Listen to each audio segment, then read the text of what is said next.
Assalamualaikum warahmatullahi wabarakatuh.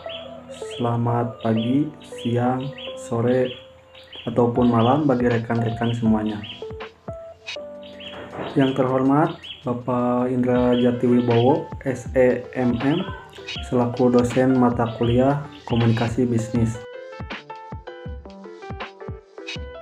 Sebelumnya, perkenalkan saya Ahmad Ridwanul Alam, NPM 10120438, kelas F2 Manajemen. Di sini saya akan mempresentasikan bentuk-bentuk komunikasi bisnis. Dalam dunia bisnis, komunikasi bisnis memiliki dua bentuk yang lazim yang dapat dijadikan sebagai acuan dalam berkomunikasi. Dua bentuk ini yaitu satu, komunikasi verbal, dan dua, komunikasi nonverbal. Komunikasi verbal diambil dari kata dasarnya yaitu verbal. Komunikasi verbal ini menggunakan satu kata atau lebih dalam dunia bisnis. Bentuk komunikasi verbal ini digunakan sebaik secara tertulis maupun secara lisan dengan struktur dan terorganisasi dengan baik dalam menyampaikan pesan dan informasi kepada komunikan dan penerima pesan. Dalam dunia bisnis, umumnya bentuk komunikasi verbal ini digunakan ketika sedang rapat, seminar, atau yang lainnya yang berhubungan dengan operasional perusahaan. Namun, kekurangan dari komunikasi verbal jika tidak dikuasai dengan baik, maka akan timbul berbagai hal yang diantaranya. Yang pertama, keterbatasan kata.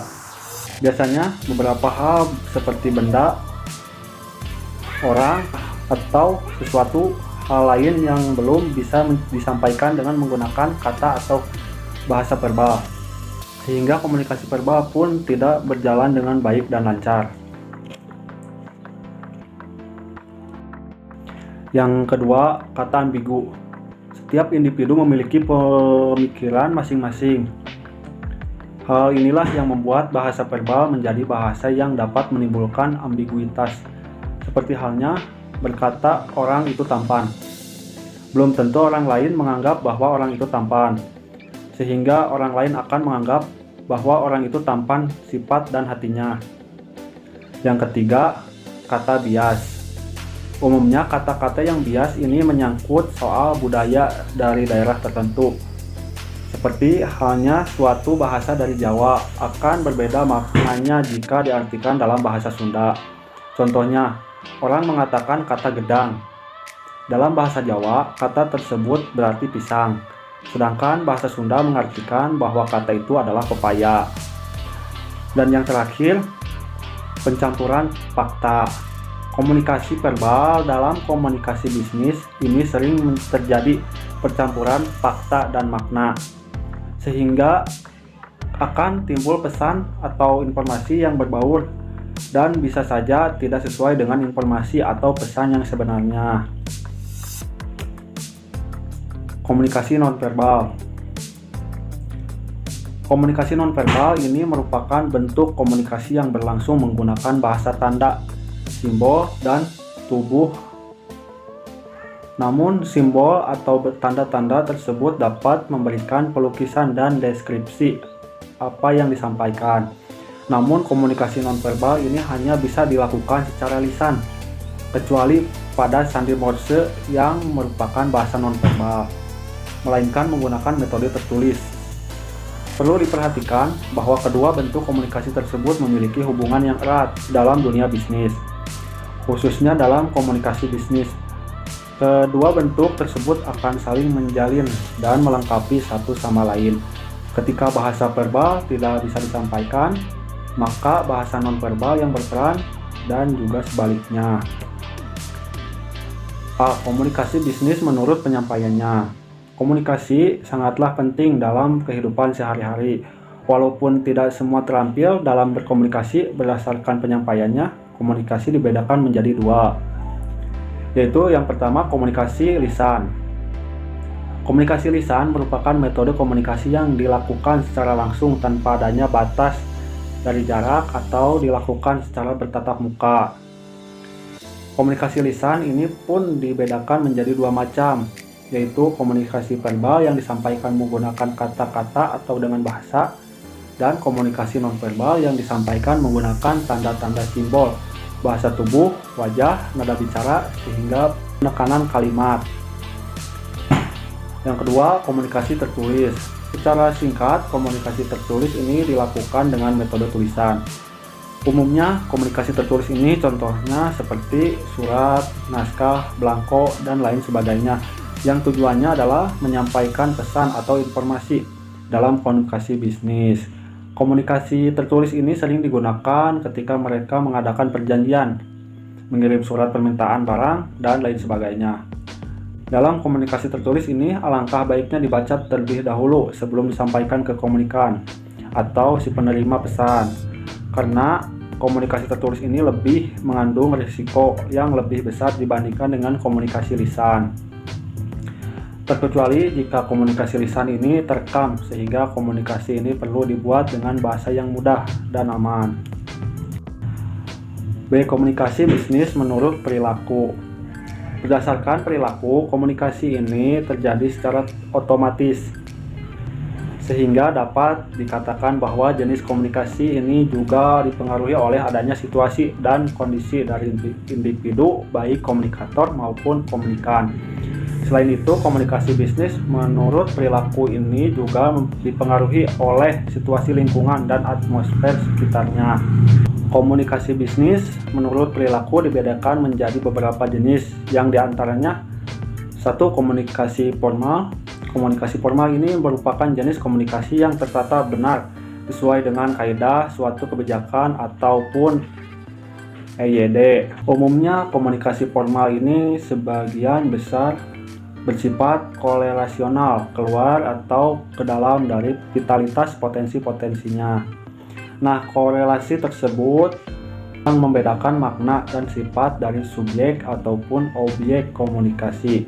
Pada komunikasi bisnis, komunikasi formal ini terjadi ketika berada di situasi rapat perusahaan, konferensi, seminar, atau hal-hal lain yang bersifat resmi dan formal.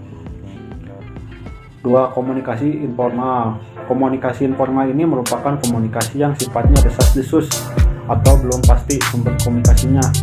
Nah, desas-desus inilah yang sering mengalami tumpang tindih dengan beberapa hal yang lain. Dengan kata lain, komunikasi informal ini akan dapat memberikan sumbangsih beberapa informasi yang belum tahu kebenarannya. Sebenarnya komunikasi informal ini merupakan intermezzo atau suatu komunikasi yang formal untuk meringankan pembicaraan ketika pembicaraan mulai tegang dan memuncak. Namun, walaupun komunikasi informal ini dinilai bersifat desas-desus, komunikasi informal ini merupakan peranan penting dalam suatu perusahaan atau dalam komunikasi bisnis, yang diantaranya pemuasan kebutuhan karyawan dan atau pimpinan,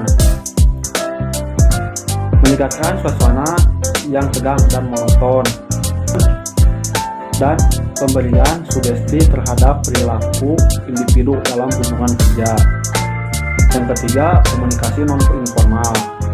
Komunikasi non-informal ini biasanya digunakan saat waktu renggang atau santai. Umumnya komunikasi jenis ini digunakan oleh individu yang kedudukan jabatannya sama, seperti halnya karyawan dengan karyawan. C. Komunikasi bisnis menurut ruang lingkup. Berdasarkan ruang lingkup, komunikasi bisnis ini dibedakan menjadi beberapa jenis, diantaranya komunikasi internal. Komunikasi internal ini merupakan jenis komunikasi yang terjadi di dalam suatu lingkungan, perusahaan, atau organisasi bisnis. Dalam komunikasi internal ini dibedakan menjadi 3 macam, yang diantaranya: 1. Komunikasi horizontal, yang merupakan komunikasi yang terjadi antara anggota staf.